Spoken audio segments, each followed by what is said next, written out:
As someone living in an expensive city in their 20s, this is everything I do to save as much money as I can and live cheaply. Things that I ultimately just refuse to spend money on.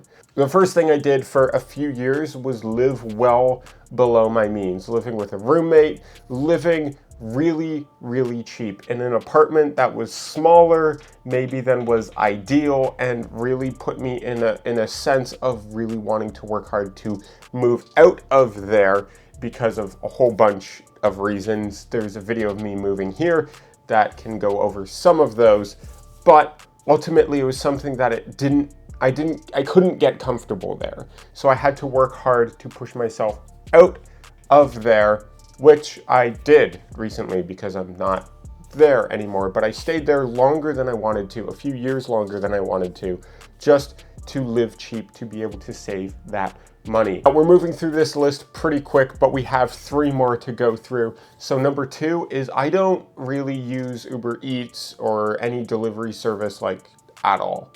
I think I've only used it once or twice, and if it was when I was working on set and it was just a business expense.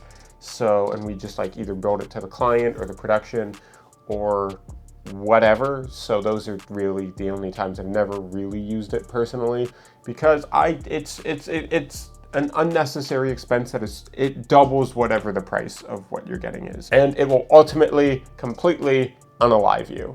Number 3 is any buy now, pay later service. I know it makes it seem like it's easier to have these smaller payments broken down monthly, but I would rather just buy something if I have the money for it in full, and if I don't have the money for it, then just not buy it, because then I'm not going into debt.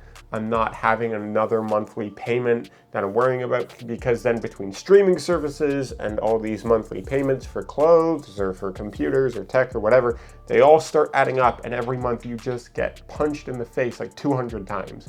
So that's not what I want to do. So I've never used a buy now, pay later service, and I don't intend to.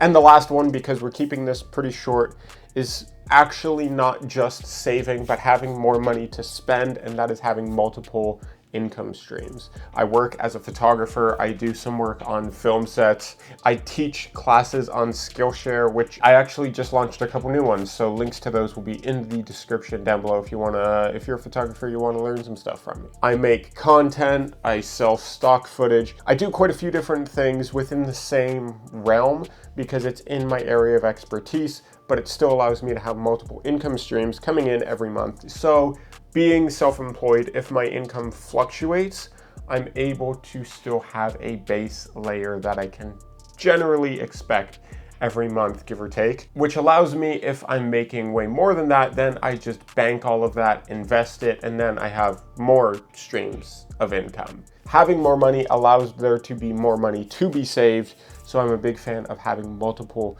streams of income. I hope you guys enjoyed this short video. Let me know if you want to see more different financial style videos from me in the future. As always, subscribe if you haven't already to join along this journey with me. Remember to work hard, rest often, and as always, I'll see you on the next one.